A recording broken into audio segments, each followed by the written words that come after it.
So people DM me and ask me sometimes, Varun, what is the advice you'd give your 20-year-old self? And I often think it's a stupid question because any advice I'd give my 20-year-old self would deviate him from the path, which means I wouldn't be here today. But over the last few months, I've really been thinking about, hey, actually that's not fully true. Sure, mistakes are the path to success, but you can speed somebody along. If given the right network, the opportunities, the mindset, they can reach their goals faster. In this video, I'm going to tell you the ultimate advice I'd give any 20-year-old, and you take from it what you think is valuable. We think about our careers as jobs, right? You get one job, then you get another job, then you get another job. And it's all in your field or your domain, right?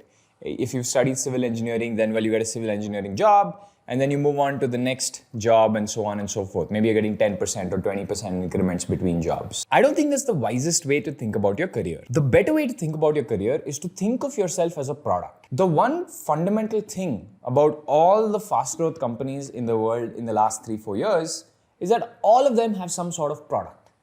There's one central product that they're selling you.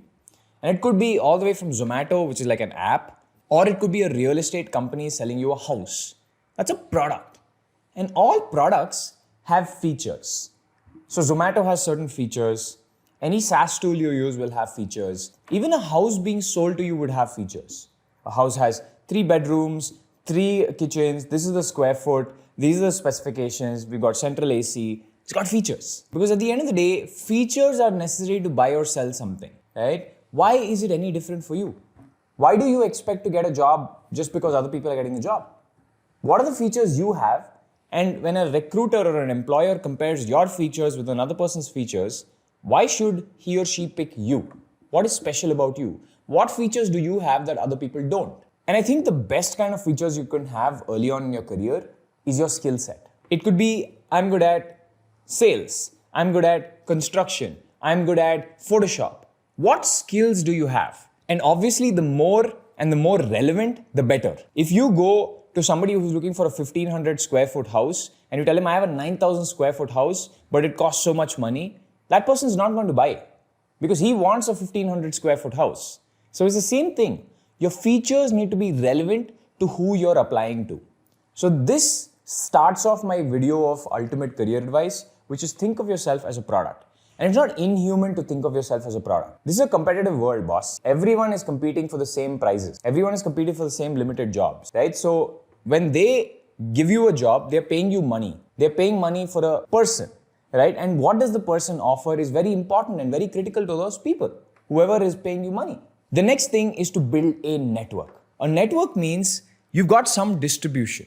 You know some people. Because look, the easiest way to get a job today is to ask your friend who works in a particular company, can you give me an intro or can you give me a referral? Now, obviously, if you don't have skills, your friend is probably not going to introduce you or you're not going to get the job even if you get introduced. So this is an after skills thing. Once you've built your skills, you need to have a network. You need to know enough people in the industry so that you can dial them and say, can you help me? Or can I help you? And often building a network starts with you helping those people because people are busy. And especially if you're lower on the power table than them, the best thing you can do is to help them in some way, form or the other. The next thing is to understand that a network alone is not important. You need to sell to the network, right? This could be through improving your speaking and presentation skills and then actually reaching out to these people and saying, I need this, or I'm raising this sort of money. In the social media world, this would be called doing advertisements. It doesn't matter how big your reach is. If you're not doing advertisements to that reach, you are not getting those people on. And it need not be paid advertisements. It could be as simple as putting up a post saying, hey guys, I'm starting this. Would you guys be interested? Right? Would you guys be interested in trying the product? Or would you guys be interested in putting in money? This is what I call activating your network. So not only do you need a network, you need to be able to activate them. This is a fallacy that a lot of young kids who randomly get Twitter followers have, which is that, oh, somebody famous followed me and that's about it. Right? I have this distribution. But that's not the truth. Just because that person followed you, they are not going to be activated. You need to have a cup of coffee with them or collaborate or talk to them at least once so that they know you well. Now, I've said this a million times, but in the beginning of your career, you are hired for what you know.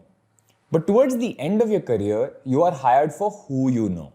I've said this like so many times on so many different videos, but it's so valuable and so important. And this is a quote you should live by. That is why you can't be an introvert just being high skilled, right? You need to know people. You absolutely need to know people. It makes your life easier. And you need to be able to activate those people as well, which is know them, but also keep them warm. Keep talking to them once in a while, or have one long conversation with them to get yourselves on the same page. And the best way to do this is to offer help, even if that help is free. Say, I'll help you out with this. I'll introduce you to this person for free. Right? Help them out so that they know that they can count on you. And finally, do what you love. Right? Or find a way to take what you do. It could be boring, it could be annoying, it could be, just disturbing. And find a way to love it. The reason for this is if you don't love what you do, and the next person in your same field, same domain loves what he does or she does, they're going to whoop your ass because they're going to be more disciplined. They're going to appear for work at 8 a.m. in the morning and they're going to do it till 8 p.m. in the night. Sometimes they're going to work 24/7 because they love it. They are playing, boss. They are having fun and playing. You are struggling. And you're like, shit, I have to write this email yet again, or I have to, make this design yet again. The people who love what they do get further ahead than the people that don't. Keep this in your head. One thing that I learned in my own career is I excel when I do the things I love. If I do the things I don't love, even if, it could be a lucrative, maybe I could make 3 times my money on it, I'll still fail, or I still won't follow through, or I'll still run out of steam. But if I love it, I will chug along like a train for years. So keep that in mind. That's all I got to say for this video. Make sure you hit the subscribe button and the bell button. Bye.